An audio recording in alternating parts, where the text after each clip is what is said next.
Welcome to our viewers who's watching the show on replay. Our special guest tonight is Noori Siddiqui from Optimum Wellness, and we'll be talking about how to manage emotional stress.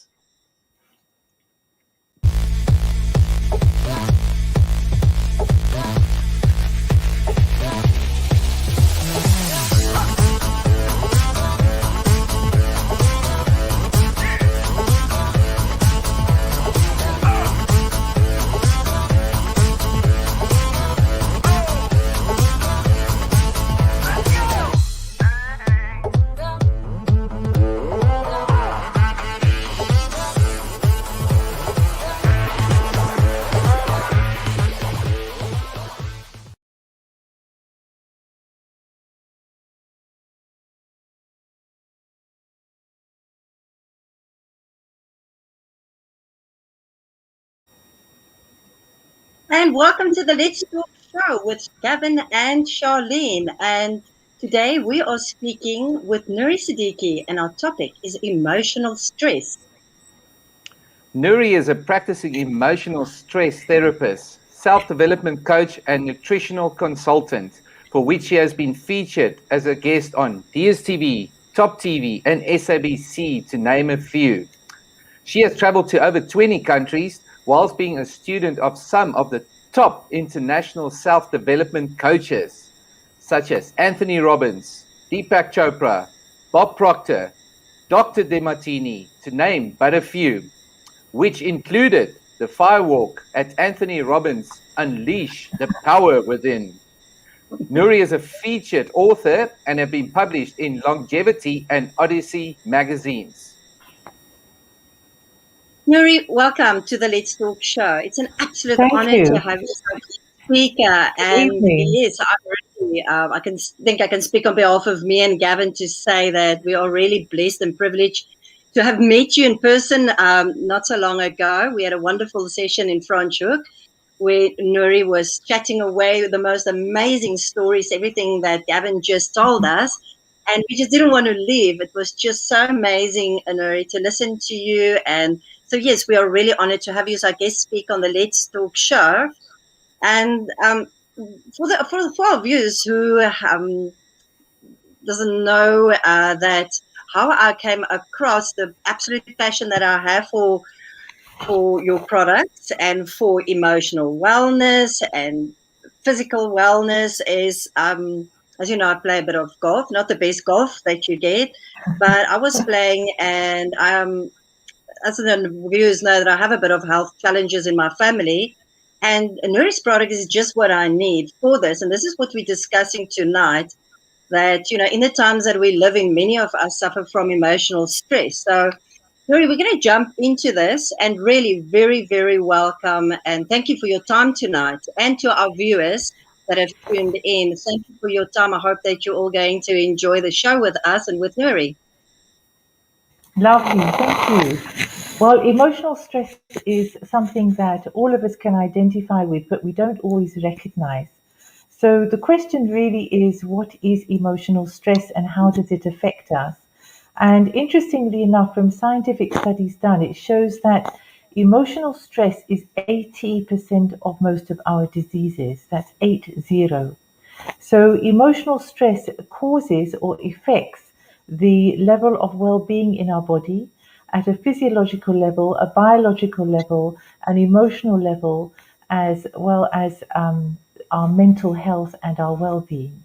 So what are we looking at here is the understanding within us of how important it is as to whether or not we are reacting or responding to life. So what is it that you feel in life that causes you the most stress? Well, actually, it's you, because your relationship with life is the relationship that you're having with yourself.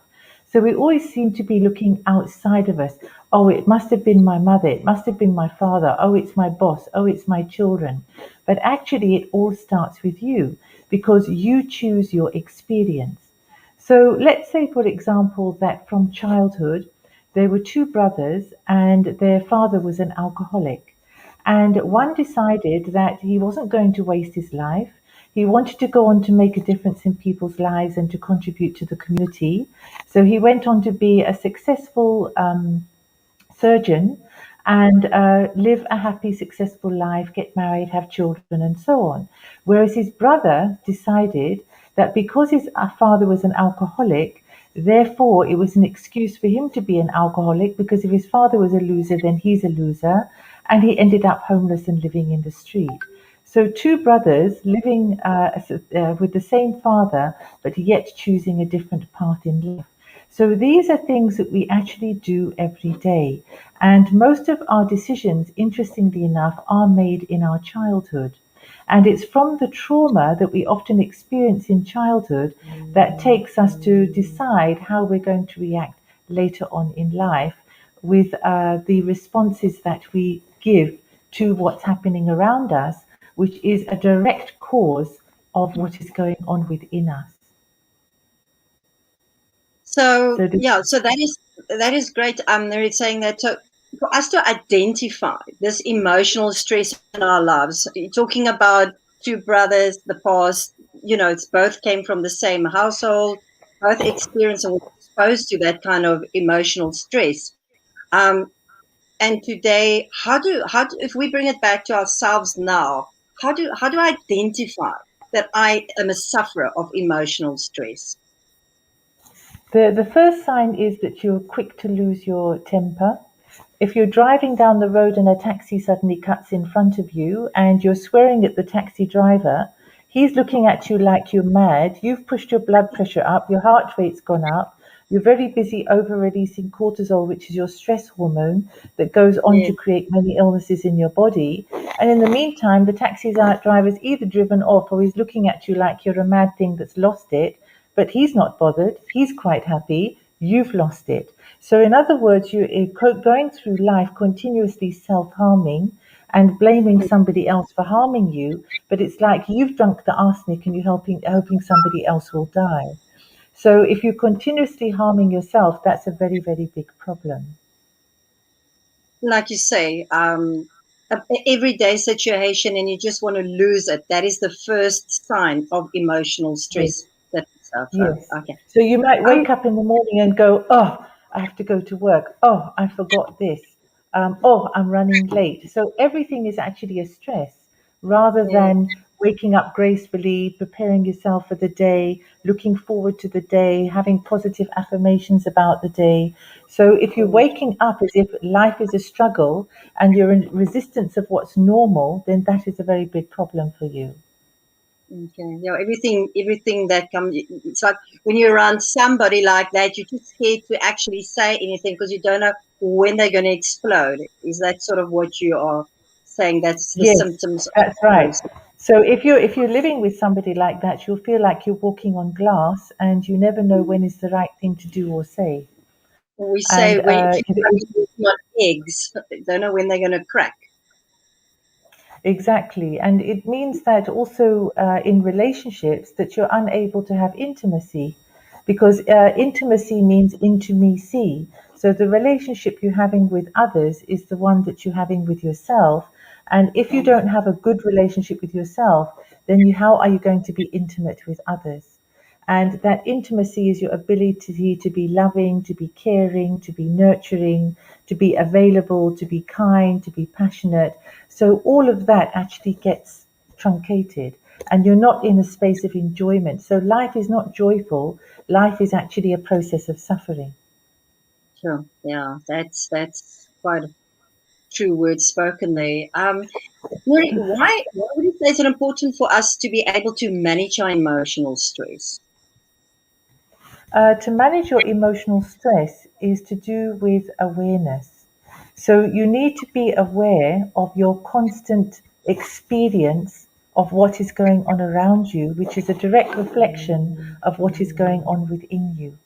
So if you are allowing yourself to be constantly affected by what's going on around you and you can see that you're constantly losing it, then skills need to be learned where you will have the awareness of your constant reactivity. Now, when you are reacting, it means that you're reenacting past triggers that things have happened in the past. Let's say you're 5 years old and somebody told you that you're stupid. Now you're 25 years old and your boss is scolding you for something that you've made a mistake on, and you're upset or you're angry or you feel humiliated, not because of your experience with your boss, but because it feels like a reenactment of somebody calling you stupid when you were 5 years old. So That the makes sense. reaction is a reenaction. And when you respond or you react, your responses then will be that you've now learned a different pattern of behavior, that when things happen around you, you monitor what happens within you. So when you're monitoring what's happening within you, you then avoid anxiety, you avoid stress, you avoid irritation. Even to the point that we're constantly judging people. You know, we go to the supermarket, we go, oh, the person in front of me in this queue is taking so long. Why can't they hurry up? Why can't they be more organized? Why are they wasting my time? Oh, I've only got 3 minutes and I've got to pick the child up from school. And you're doing all of this self-harming. The person in front of you doesn't care. In fact, they might even take longer because they can see you irritated. So that constant judgmentalism, irritation, anxiety, impatience, being irrational is actually shortening your life. It could cause you to die at 50 when you could otherwise live till 90. Sure, yes. No, So that it's a is... serious problem. I'm just sitting here. I'm not saying anything. My mind's going through my whole day thinking, am I going to make it till tomorrow? Noori, I need you. I think of all of... You know, it's so funny. You know what? A lovely way to do this is you just imagine that you have a camera on you, and it's actually you watching you. And if you could just be you watching you, you might think it's the Charlie Chaplin show because it will look so ridiculous. And you will end up laughing at yourself so much, you'll release all this serotonin that will be the best stress release ever. No, So hear don't be you. frightened. Don't be frightened to laugh at yourself, because the best way to release stress is to have a sense of humor. Now, if you're always stressed, anxious, irritated, angry, the first thing you've lost is your sense of humor. So your child comes to you and says, Mummy, I had a great day at school. And you're like, yeah, but I'm late. Yeah, but this happened. Yeah, but I've got 10 other things to do. And then it's all this joy and all this celebration with you, and you just kill it because you can't be present. So what does being present means? It means that you are in the awareness of giving yourself attention to what you are paying attention to. You're giving yourself attention to what you are paying attention to. So imagine that you wake up in the morning and you're brushing your teeth. I wonder how many people wake up in the morning and brush their teeth, and they're only thinking about their teeth, that they're brushing their teeth. You know, like Barney used to say, I'm brushing my teeth on top. And so, do you remember that one? And I never let the water run. I still remember that one. But what he did was he made the children present that they're brushing their teeth on top, and they mustn't let the water run. And until such time as the children stop brushing their teeth, their focus is totally on their teeth. So he's taught them to pay attention. Now, if you can manage to pay attention to something as simple as brushing your teeth and not think, I'm late, I've got to rush, I've got 20 things to do, I've got 20 emails that I haven't responded to. No, forget all of that. Just focus on brushing your teeth. And this will show you what it means to pay attention to paying attention. That is... Pay attention. Go on. We want to go and brush our teeth now. Yeah, exactly. Completely differently now. Got me Tomorrow thinking, morning. Tomorrow I'll be thinking about brushing my teeth. Yeah, exactly. Oh, I'm brushing my teeth on top, having so much fun. I don't want to stop. I'm brushing my teeth, having so much fun, but I never let the water run. There you are. That's Barney. There we go. Okay, but I can sing it as well, but I'm not going to. The next one, I'm going to put you on the spot. That's amazing. So You mentioned a little bit, but tell us a little bit more in detail about the impact that this emotional stress that we suffer from, what does it have on our physical well-being if we mismanage our emotions, Noori? We're not Well, focusing on, you want to hit the taxi with our fist, you want to scream at the cat that walks in your yard. Everything is just like causing you to be miserable, angry. How does that have an effect on us physically if we mismanage these emotions? what actually happens is that in your adrenals, you are over releasing a hormone called cortisol. And cortisol is like releasing acid rain on the body. So, can you just imagine releasing acid rain on your body? So, all your body systems become compromised. If you're an asthmatic, you might have an asthma attack, or you might have an anxiety attack. If you have blood pressure, it will go up. If you have diabetes, you'll push your sugar up. And if you have a pacemaker, it'll have to work even harder. So these are all ways in which we can very quickly be aware that stress impacts us directly. And if somebody suddenly gives you some shocking or bad news, then you have what's called a gut reaction. Now, that gut reaction is almost like somebody kicked you in the stomach. Now, when you have that gut reaction, it means that you actually are suspending your immune system. It's like the body's gone into shock. And some people might get constipation, others get acid reflux, others get spastic colon, irritable bowel, all sorts of different reactions and diseases that happen in the gut because all the stress and the anxiety is constantly impacting the gut. So IBS has actually become something of the order of the day. And this shows you that the gut is immediately affected by stress. So the way that we are affected by stress physiologically and biologically is that 80% of our diseases are either caused or affected by stress. So you could give yourself an autoimmune disease, for example, like diabetes, because of stress. Interestingly enough, because I've worked a lot with diabetics, I've run a wellness center in Cape Town where I looked after over 10,000 people. And the diabetics found that they might eat sugar, they might have a cook sister, or they might maybe have a big bowl of rice, which ordinarily would push their sugar up. But if they got angry and they got stressed, their sugar would skyrocket. So stress was actually be found to be more damaging to a diabetic than anything that they ate. But yet we think that diabetes is everything to do with food, but actually stress is everything to do with diabetes.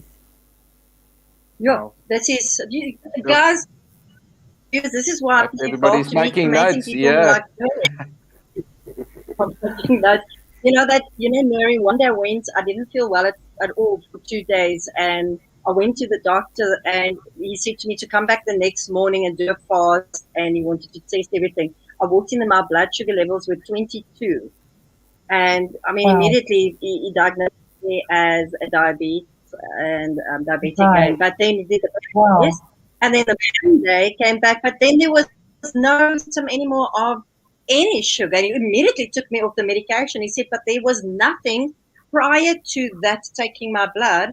There's no symptoms or any sign of being a diabetic, no sugar. And still today I'm fine. And it shows you something must have traumatized me that morning when he took my blood. It must have just been so much anxiety. And I mean, we spoke about it. And I mean, I'm not embarrassed to say that I'm a severe anxiety sufferer, and I've been on 3 medications consistently, and I'm weaning myself off it. So this is very, very interesting what you're sharing now, because everything that you're sharing is making so much sense. I mean, I know to the viewers, we're just touching at the top, and in the next couple of weeks, we're going to go a lot more into this after Noori, because this is life and death stuff. This is important things that need to be made aware of. And well, what's so relevant about what you're saying is that, first of all, you've given a perfect example of what I just said, which is mind-blowing, because it's only 2 days old as it is. It's not like it happened to you 20 years ago. And it's so relevant. So when you look at, for example, that you've had a very stressful day, and you happen to be going to the doctor that day, and like yourself, your blood sugar's up. But on the other hand, it could be your blood pressure is up. And then all of a sudden you get put on this diabetes or blood pressure medication. And then, but the next day everything is fine, and you never actually needed that that medication. In fact, a walk in nature, or just to sit calmly and listen to some relaxing music, or to do a meditation or do some yoga would have served you very well. But yet instead you've ended up on this chronic medication that might never ever be picked up again. And years later, you're still taking it when for that one day, it was actually a misreading. Now, do you know how many millions of people are in that situation? And they just stay on We're and on. talking about millions of people, and we're talking about billions of rands and dollars of unnecessary chronic medication. And then maybe you're being more stressed because now you think you're diabetic, you've been diagnosed being a diabetic, now you're stressing about it, and now your stress levels are just carrying on and on and on. And No, you see, the thing there, that's so relevant what you said, because if somebody tells you you're a diabetic, the first thing you might do is have an anxiety attack. And other than that, on a daily basis, you are going to be so stuck with the stigma of being a diabetic, whereas in fact you're not. And your whole life will start to be turned upside down because of this paranoia that you've now got over being diabetic, and that you're now suddenly a sick person when you thought you were a healthy person. Exactly. It was shocking because it was a Friday, and the whole weekend I now suddenly had to live my life instantaneously as if I'm this diabetic with this 22, which is comatose almost situation. And the kids were stressing because they knew my mom had passed and had very bad, sugar levels. And the whole weekend I'm on this diabetic diet, and I normally eat well. But the best news was when I went back the Monday that my sugar levels were 5, and it's still been 5 forever. So the good news is I can drink a bit of wine again. But that is remarkable. What a story, Charlene. That is incredible. No, but we're going to you know how inspiring that story is to so many people. And how the next question I want to ask you is, what are some of the skills you could teach us that we require to manage this emotional stress? Because obviously I do suffer from a lot of emotional stress, and that's where golf comes in, helps a lot, I must say, because 5 hours of relaxing helps me. But what are the skills required to then manage this emotional stress, Noori? I'm 61 years old now, and it's taken me a long time to get to this point. But if I have to tell you 3 simple things without going into any technicality, the number one thing is keep calm. Just keep calm. So when you want to lose it, just say, breathing is such a big thing. If you want to be upset right now, you just go,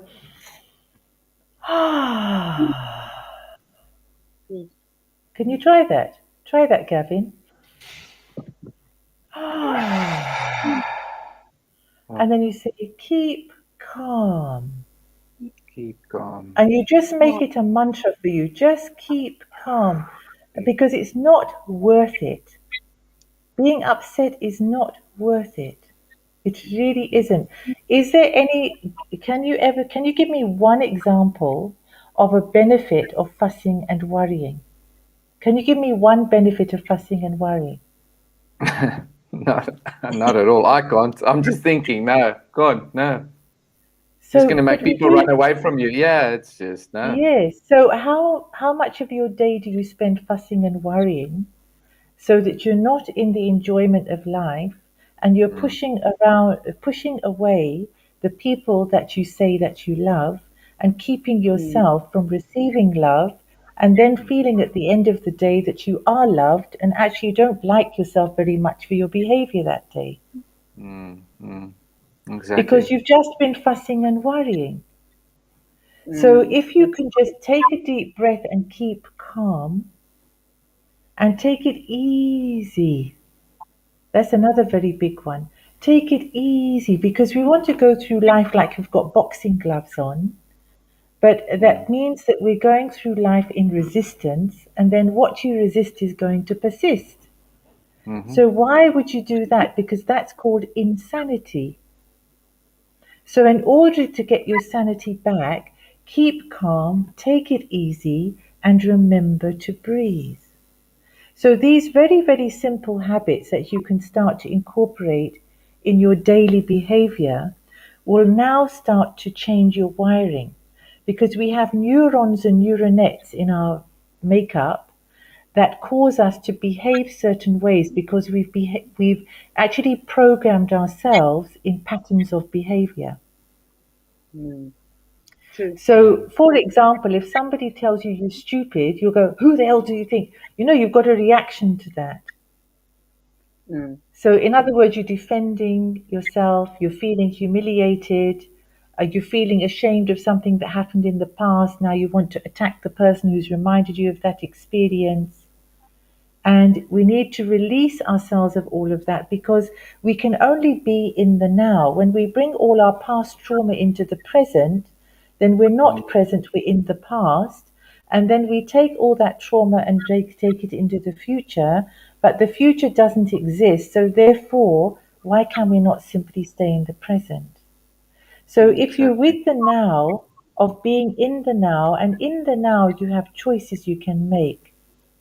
So if you're feeling anxious and frustrated about something, sit down quietly, preferably under a tree, somewhere calm, put some soft music on, and ask yourself, what are the 5 things that I have to be grateful for today? Well, the first one would be that you woke up. The second one might be that you got to brush your teeth. And anything after that would be a bonus. So just ask yourself, what are the 5 things that I have to be grateful for today? And if you want to take it a step further, make it a habit that before you go to bed at night, you write down what were the 5 things that you had to be grateful for today. And when you look back at those 5 things, you'll realize that something called magic is happening in your life. And something called miracles is taking place all the time. But if you're not paying attention to your attention, then you will miss the miracle. Like if your child came to hug you today, that was a miracle. It was a magical experience that you can classify as a miracle. Number 1, you have a child. Number 2, the child was with you to hug you. Number 3, the child loves you enough to give you that hug. And that you don't have a disabled child that perhaps couldn't hug you. How many things could you be grateful for that your child hugged you today? So, the things you're taking for granted, you could take for gratitude instead. So turn all that complacency into gratitude, and then you'll see that your gratitude takes you to higher altitudes, because the more you are grateful, the more you will have to be grateful for, because your attention will be in gratitude, not in ingratitude. When you're angry and frustrated and resistant, you are in ingratitude. So in some of the scriptures it says, if you are grateful, I will certainly give you more. So gratitude amplifies and magnifies gratitude, because you simply have more things to be grateful for.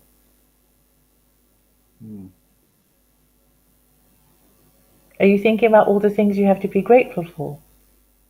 Yes, well, I am. I mean, I wake up in the mornings. I'm grateful every morning. Like I also told Charlene, what I don't do in the mornings, and I've made it a habit. I don't look at my phone for the first half an hour, and before I go to bed, I don't look at all. And I just go outside and just breathe, and just think about everything I'm grateful for. And you just really start your day off on such a great high by doing that. Small little exercises. Just slow things down and be present. Just observe what's going on around you and enjoy. Yes. That's very, very profound, Gavin. Between yourself and Charlene giving the example of her blood sugar being pushed up, and you giving the example of waking up, not looking at the phone. There was a program on Netflix that actually highlighted that when we wake up in the morning and look at our phones before we do anything, We don't even realize it, but we're waiting for the phone to validate our existence so that we can start our day. So if we wake up and nobody sent us a WhatsApp, or we don't have any messages, or we haven't received any emails, suddenly the day has already become a disappointment. So we wake up now with disappointment instead of the opportunity to be grateful. That's how profound it is not to wake up and look at your phone. So if you Exactly. can manage to discipline yourself not to look at your phone for the first 30 minutes of your day, you will then program yourself for the magic. Like you could say to yourself, I wonder what miracles are going to happen next. I wonder what magic is going to happen today. I wonder what opportunities are going to present themselves today for my progress and for my learning and for my growth in this experience called life. And maybe listen to something motivational, or do a meditation, or do some affirmations, but something that really sets you up for the day, because what you do in those first 30 minutes has already determined the rest of your day, because it's the Exactly. energy that you carry. So what are emotions? But they are energy in motion. So if you get your emotions right at the beginning of the day, your energy in motion for the day is going to be far more productive and rewarding. So Wow. true. Noori, just a question on, and we've got another 4 minutes about to go. How can we turn these negative experiences as well into positive ones? Might have touched on Negative, that a little. yes, it's such a lovely question, Charlene. I love that you asked me that, because, first of all, negativity is your perspective. Remember, you're always choosing your experience. So I started off with the story of the alcoholic with two sons, and how each son chose a different path. So the negative experience was the father, but each of the boys chose different experiences in their life, and one was positive and one was negative. So your attitude towards your experience is already going to determine whether it's negative or positive. So, for example, let's say that you go to the shopping mall and you come back and your car's stolen. Now, obviously, the first realization is that that's a negative experience. But if we are able to be in a space of faith and trust, once having acknowledged that the car is gone, we might say to ourselves, is the car insured? Um, Mm, and say a few things to yourself that would be comforting to get you through that state of anxiety of the shock of losing the car. But as you move through those emotions, to apply the attitude of gratitude is to, I wonder what good will come out of my car being stolen. Then you might also have a problem within yourself, that somehow you've been fed up with your car, and you're saying to yourself, I wish I could get rid of this thing. I'm fed up with it. It's always this, it's always that, and I don't like it. And I wish I had another car. I wish I had that model, not this model. And now, at a subconscious level, you've already put it out there that you don't want this car. So somebody who did want it has taken it. Does that make sense? So you, so that's called attraction. You've attracted that experience to you. So that's yeah. not necessarily a negative experience. It's one that, if it's called being really, really honest with yourself. When things happen to you, they happen through you. So if you're really honest with yourself, you ask yourself, so what were my thoughts that caused me to have this experience? If you've got, say, a relationship from an ex-husband or ex-wife, and they're still coming back with this behavior that makes you feel like a victim, then that experience of you being the victim is still the one that you're choosing. They're not making you the victim, you're choosing to be the victim. So the question is, what do you need to do to stop being the victim? And that's where my skills come in. So that can be another show.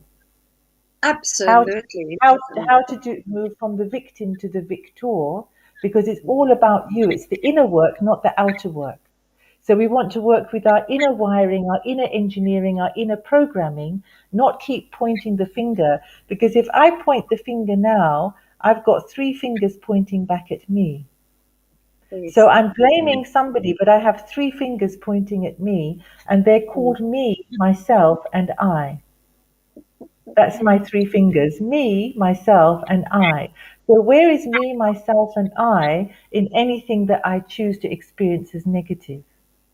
Where am I at cause and where am I at effect? And how can I grow from this experience? And how can I choose to have a different experience instead of choosing the old patterns and let them repeat themselves? Because the only reason why we're here as human beings is actually to grow. So if we keep on doing the same with the same reaction, we're not growing. So we're like the mouse running on the wheel, and when we jump off the wheel, we're still wondering what happened because we haven't changed. Very true, very true. Wow. We could carry on for hours. I mean, we've I just know. we've just That went so quickly. we haven't even gone deep yet. I'm Wow. just having fun. Wow.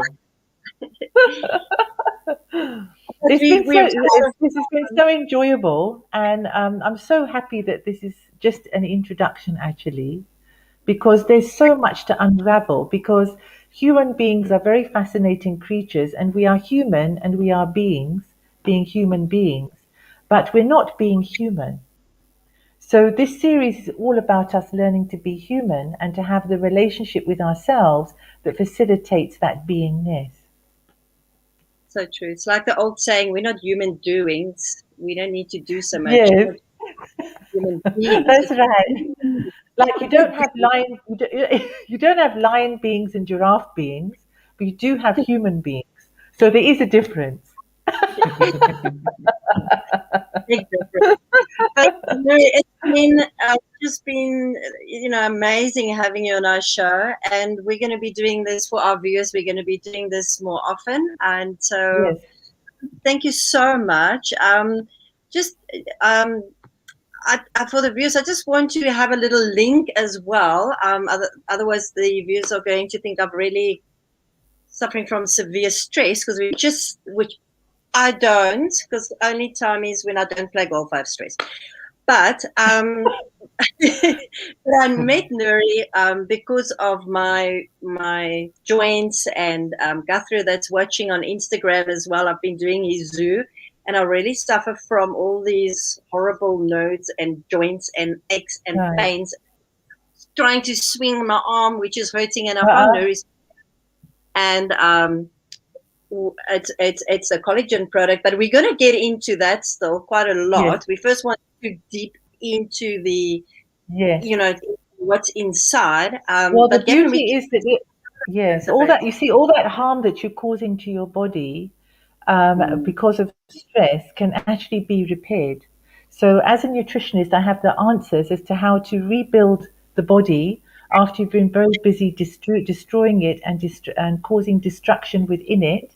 But nevertheless, we can, instead of degenerating, we can start regenerating so that as we get older, we can actually get younger. Well, that's what we want, eh? We want to get much younger and younger. Oh yes, definitely. Get rid of all these wrinkles, everything. Yeah. Hey, I've got an iron. That's why I don't have any. Oh, I mean, yeah. Look, wow, amazing. Yo, excellent. So we really, we're really going to get into the products. That's also your company. Gavin can just show us quickly the one of the products that we're going to get into, which is. I will bring that up quickly. Yes, there we go. Is one of beautiful. One of your products that I use now for all my joint pains, because it's really in need. Just a quick intro to Collagen Active and why I'm using it, because what we've discussed is so much because of my emotional stress. Gavin's nothing because he just climbs mountains and travels the world, But but I can start feeling my joints and pain, so I need to pay a visit to Noori soon, I think. Oh, you need a collagen renovation. What's beautiful about Optimum Wellness is that we're actually health practitioners and a PhD scientist that have put formulas together that address specific needs, rather than a lot of people are just going and buying collagen, and like you might pack salt, and then when they take it, it's not really being absorbed or it's ending up in the toilet. So the formulas we've got put together, this one in particular has got 5,000 milligrams of L-glutamine with 10,000 milligrams of hydrolyzed collagen. And when you combine those two together, it helps the body to go into reparation mode. So from your muscle tissue to your stomach lining, to your bones, your cartilage and your tendons, ligaments, everything starts to get rejuvenated, much like you're renovating the house. So I say to people, you want to go and renovate the house and put a new kitchen, etc. But did you ever think that you could renovate this body? So once we get to 40, 50, 55, 60, then we're tending to, have a few squeaky aches and pains in the body and maybe feel like our bones are rubbing together, or arthritis or osteoporosis, fibromyalgia, sclerosis, all sorts of conditions like that. So the 5,000 milligram L-glutamine with the collagen does something very profound. It repairs a leaky gut. And leaky gut is a pandemic today that's not being diagnosed, where you're getting perforations in the lining of the gut, much like a tea bag, as you see perforations there, and your food and your toxins are leaking into the blood, causing an autoimmune response, of which over 100 autoimmune diseases are linked to this condition, and arthritis and rheumatoid arthritis are directly linked. Now, what I've told you just now, I don't think you would have heard before. And if you try and speak to it about a doctor, they won't have heard it because it's not in their realm of research. But in integrative medicine and in nutrition and in naturopathy, these things are very much considered to be real and to be a real problem. And in addition to which, I'm very proud that Optimum Wellness has the only real solution to leaky gut. It's the collagen with the glutamine, as well as our high potency alkalized vitamin C, as well as the MSM, which you're not seeing on the screen at the moment. But the combination of that means that if you start reading the testimonials on the website, then you will see that people's pain, mobility. So like, for example, Charlene, you were saying that you've got the beginnings of arthritis. The scientific studies behind this formula shows that it can actually be alleviated, so that the pain, the inflammation, the mobility is there, is alleviated, and the mobility is returned. And then with Gavin, where you are is in the preventative stages. So it's like you're just starting to feel the effects of old age. Something I found fascinating is that I'm so sorry. We start aging. Somebody's going to start aging. Time to grow up.